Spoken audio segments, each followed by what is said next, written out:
बिस्मिल्लाहिर्रहमानिर्रहीम। शुरू अल्लाह के नाम से जो बड़ा मेहरबान और निहायत रहम करने वाला है। तो बच्चों एक्सरसाइज 14.4 का क्वेश्चन 12 देखेंगे अभी।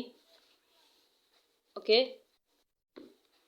तो इसमें क्या है, चेन रूल है। ठीक है जी, आप जानते हो। तो ये सवाल है आपके पास। ओके जी, ये आपके पास सवाल दिया हुआ है। इसमें है पी क्यू आर दिया हुआ है, यहाँ पर आपको यू दिया हुआ है और 3 पॉइंट्स दिए हुए हैं एक्स वाई जी, यानी कि 3 इंडिपेंडेंट वेरिएबल्स हैं। और चेन रूल लगाना है आपने, और इस सवाल को देखकर चेन रूल लगाना है। फाइंड क्या करना है, पार्शियल यू और पार्शियल एक्स, पार्शियल यू और partial r, sorry partial you और पार्शियल वाई, पार्शियल यू और पार्शियल जी। अब यहाँ देखें आपके पास है partial x, partial y, partial z. वो इसलिए क्योंकि यहाँ पर आपको पॉइंट दिए हुए हैं एक्स वाई जी।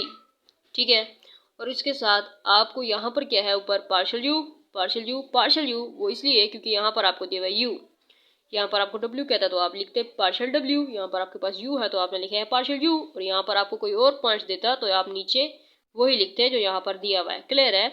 तो यानी कि ये आपके पास जो है चेन रूल है। ठीक है, अब आपके पास जो है पार्शियल यू और partial x. First of all पहले हम ये फाइंड आउट कर रहे हैं पार्शियल यू और पार्शियल एक्स।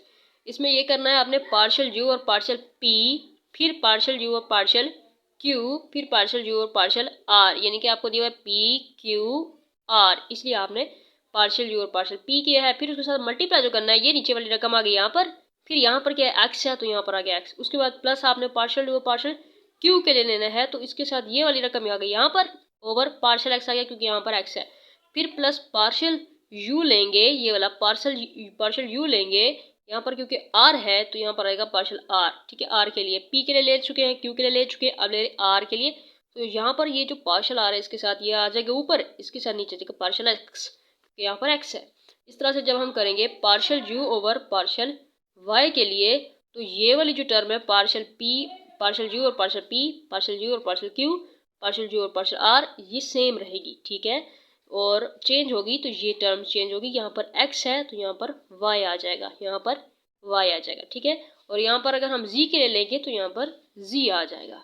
ठीक है, बाकी ये वाली जो टर्म है पार्शियल यू और पार्शियल आर, ये वाली जो टर्म है पार्शियल क्यू और पार्शियल यू और पार्शियल क्यू, ये वाली जो टर्म है पार्शियल यू और पार्शियल पी, ये सेम रहेगी।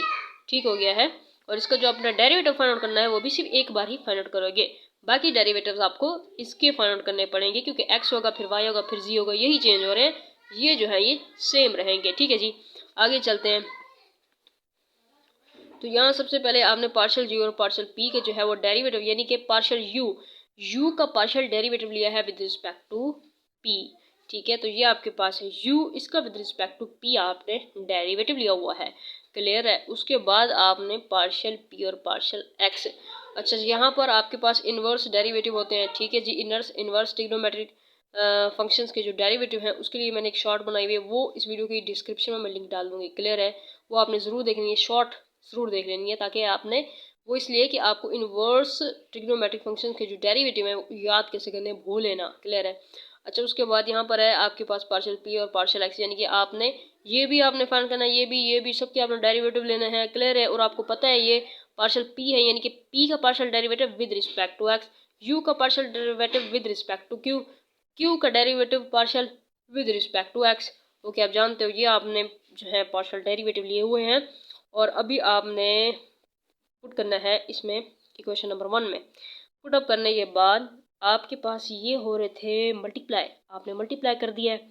ओके, ये तो जीरो इसके साथ मल्टीप्लाई होकर जीरो हो जाएगा, ये जीरो इसके साथ मल्टीप्लाई होकर जीरो हो जाएगा, ये वाली टर्म इसके साथ मल्टीप्लाई होकर ये आ गई है।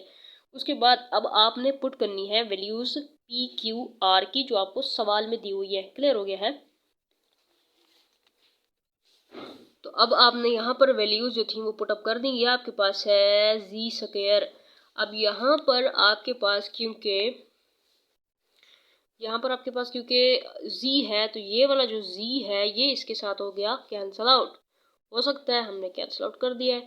अब उसके बाद आपके पास अब बचता है e z l n y cos x. ठीक है, और नीचे यहाँ पर इसको इसकी जगह पे आ गया कॉज एक्स।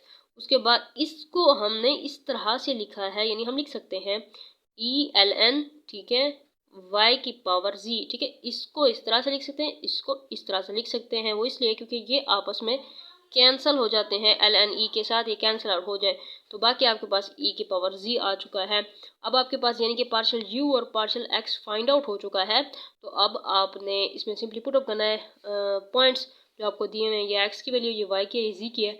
तो अब आपने y और z की वैल्यू पॉइंट पुट अप कर दिए, यानी ये पार्ट आपका हो चुका है। अब आपने फाइंड आउट करना है पार्शियल u और पार्शियल y। इसके लिए आपने चेन रूल लिया हुआ है, ठीक है। उसके बाद आपने सिर्फ यहाँ पर आपको इनके डेरिवेटिव्स चाहिए थे, ठीक है। इनके डेरिवेटिव्स चाहिए थे जो कि हमने लिए हुए हैं, बाकी इनके डेरिवेटिव तो हमने एक बार ले लिए थे, तो वो हमें सिंपली इसमें पुटअप करना है क्वेश्चन नंबर 2 में। तो पुटअप करने के बाद आपके पास ये वाली टर्म आ गई। उसके बाद अब हम पी क्यू आर की वैल्यू पुटअप करेंगे जो हमें सवाल में दी हुई है। अब यहाँ पर वैल्यूज हमने पुटअप की हैं। उसके बाद यहाँ पर हमारे पास जो कैंसिल आउट होंगे उसे हम कैंसिल आउट करेंगे। यहाँ से वही सेम प्रोसेस है, जी से कैंसिल, बाकी एक सिंगल जी बच गया यहाँ पर। उसके बाद आपके पास ये ई जो है ln से कैंसिल आउट, बाकी वाई जी बच गया है आपके पास। उसके बाद आपने इसको इसके साथ मल्टीप्लाई करा दिया तो ये हो गया। उसके बाद ये आपस में कैंसिल आउट हो जाएंगे, ठीक है ना। तो उसके बाद आपके पास सिर्फ एक्स बचेगा, जी से केयर है, वाई है यहाँ पर। उसके बाद यहाँ पर आपके पास ये टर्म आ चुकी है। उसके बाद आपने इसको इस तरह से ये यहाँ पर डिवाइड हो रहा है, यहाँ पर आगे इसकी पावर -1 हो जाएगी। इस चीज़ को हम इस तरह से लिख सकते हैं, क्लियर है। तो उसके बाद अब हमने क्या करना है, पॉइंट्स पुट अप करने हैं, ठीक है जी। तो इसी तरह से आपने पार्शियल u और पार्शियल z भी इसी तरह से फाइंड आउट करना है और आपने फिर बाद में पॉइंट पुट अप करने हैं। तो इस सवाल को हम एंड करते हैं।